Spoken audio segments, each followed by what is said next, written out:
Okay, so this is the last video for week 3, and this is damped free vibration, and I chose a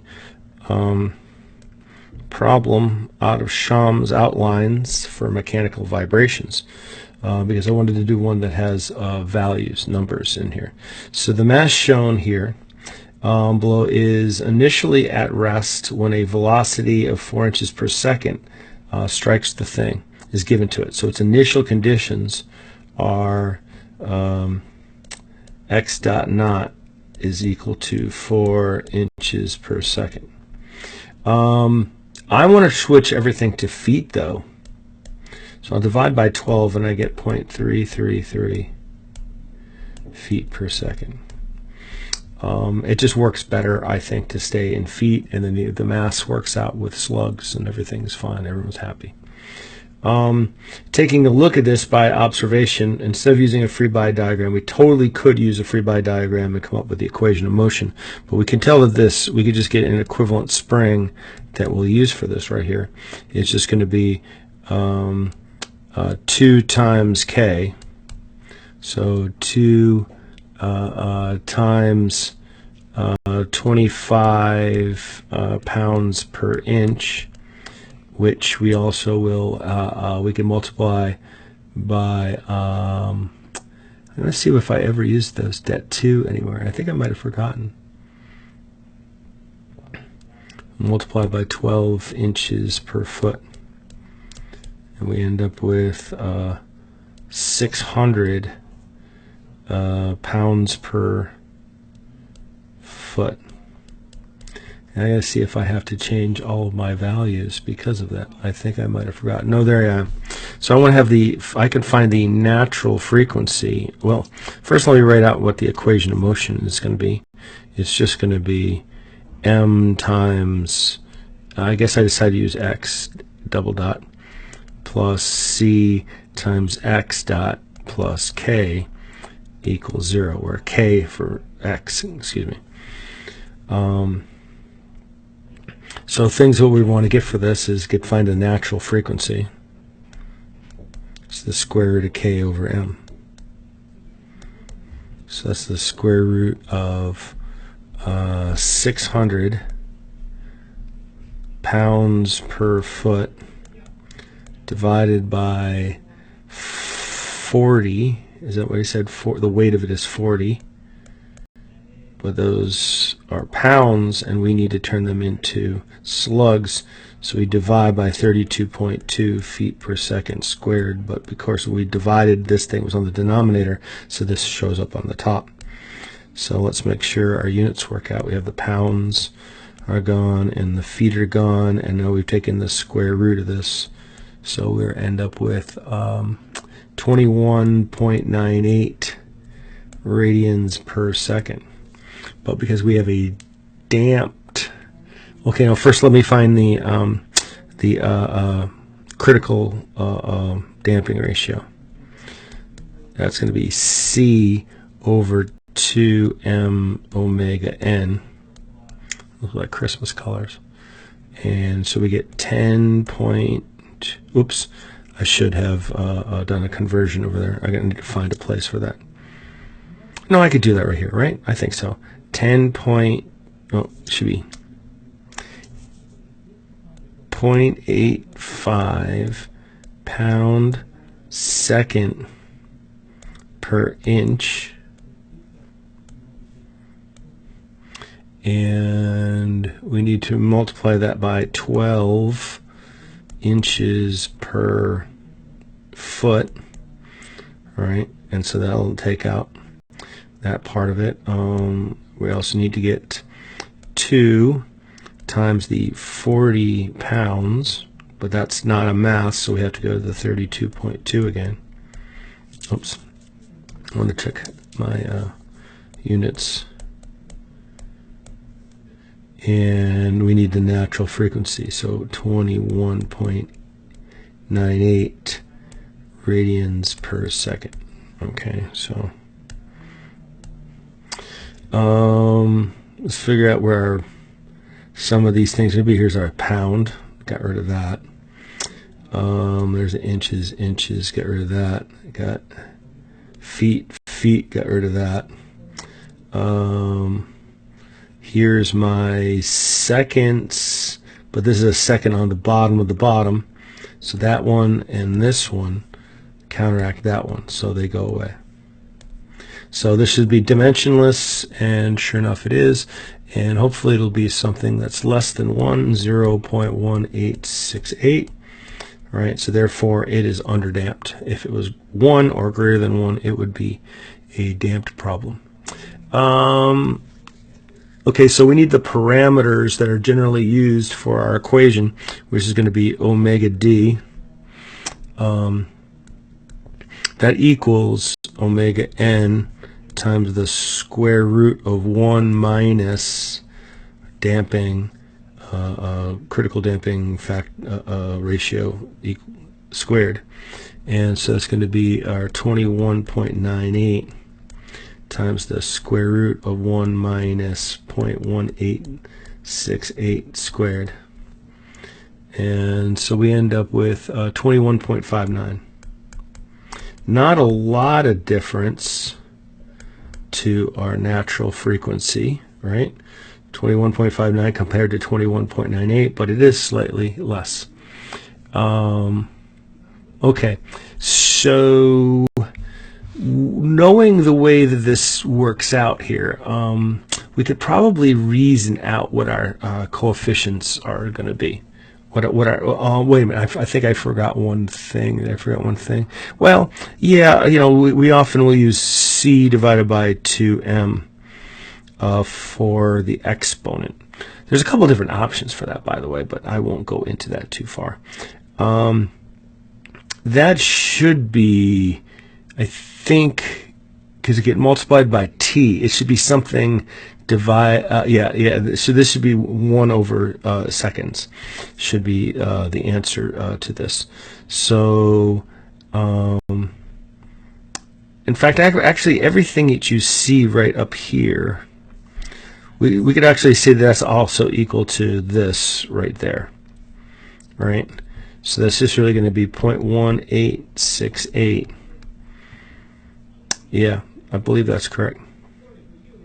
Times 21.98. So you could check me on this, that those things are true, and we should get 4.106. And if it had a unit, it would be something like a radian per second, or just a per second, because it should go into the equation, which is of the form.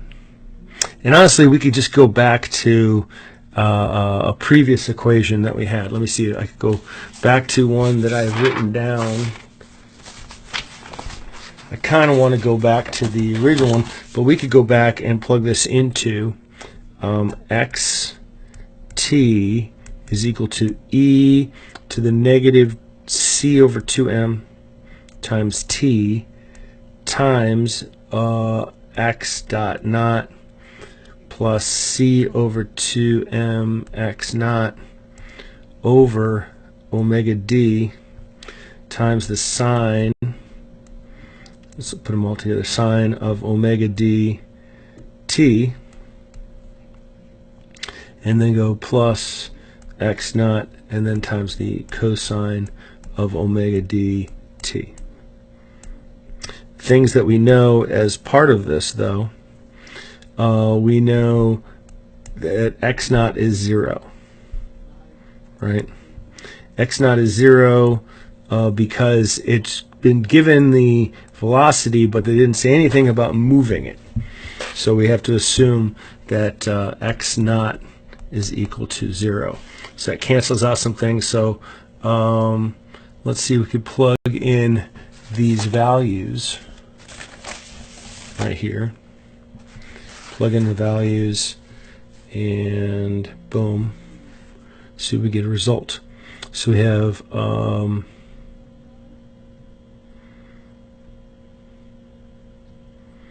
yeah, so I think my answer is going to be equal to, I'm looking for this value right here. I wish I could, whoops, I can't grab it, can I? X naught dot over omega 2 over omega d, I think. Omega d? Yeah, omega d. So that's going to be 0.3333 over 21.59, and I get 1.544 e to the minus 2. I could also multiply that by 12, that's going to be feet if you are looking at units here, because this was feet per second. I know I divided it before, but I'm going to multiply it again, because it might be better to have a larger value.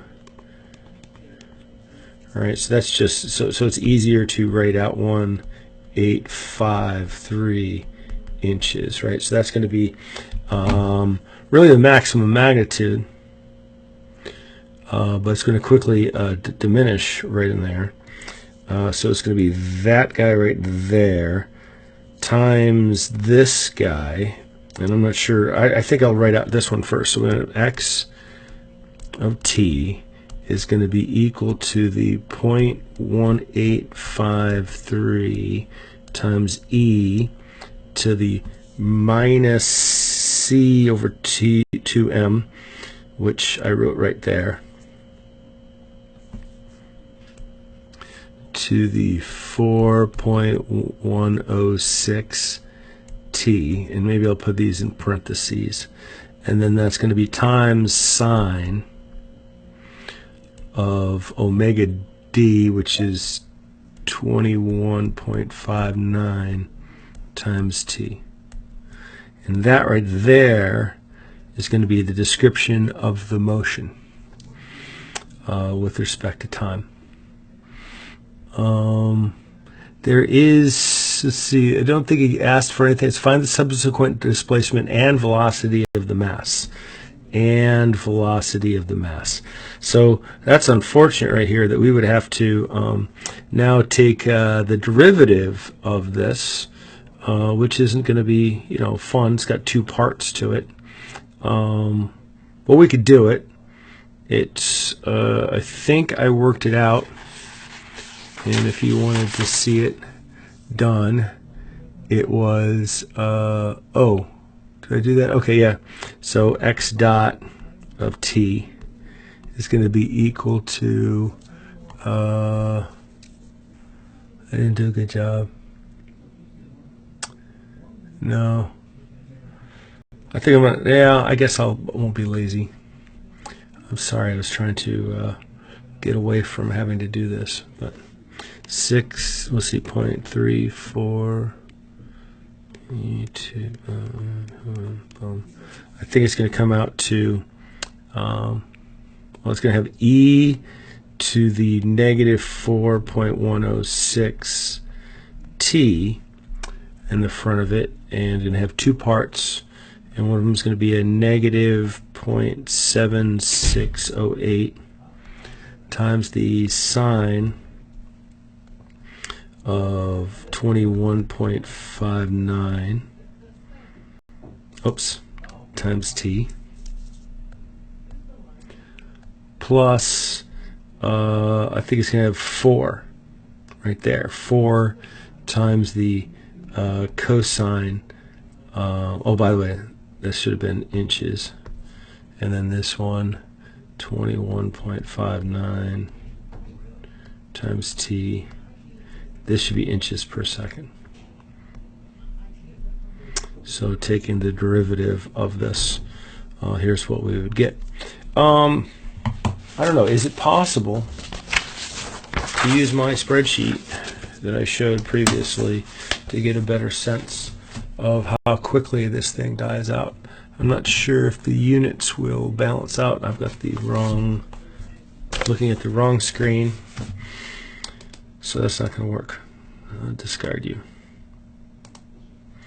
Alright, so if I come here instead and write out, all right, so we have the wrong units, but that shouldn't stop us if we're brave. And I'll use the feet units. So I'm going to have a 300. All right, and for the mass, I'm going to go 40.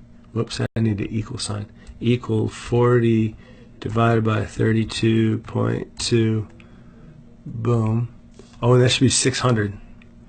So that should be pounds per feet. And now I got slugs in there. And in terms of here, this should be 10.2. Boom. And so did I get a ratio 0.187? Yeah, there you go, right there. Okay, so that is, I think, and here's my natural frequency of 21.59. Yes, okay, so I have it all worked out right there. So you can see that the damping is kind of light damping. You could make this thing go longer and format the axis. And, oh, I guess I only go that far. Okay, that's why. Yeah, see, I only made an increment down so far in terms of time. I only went to 0.585 in terms of the amount of time that this thing went through. Did I make that anything curious? Oh, right there. Okay. Went back up here. Oh, I did only I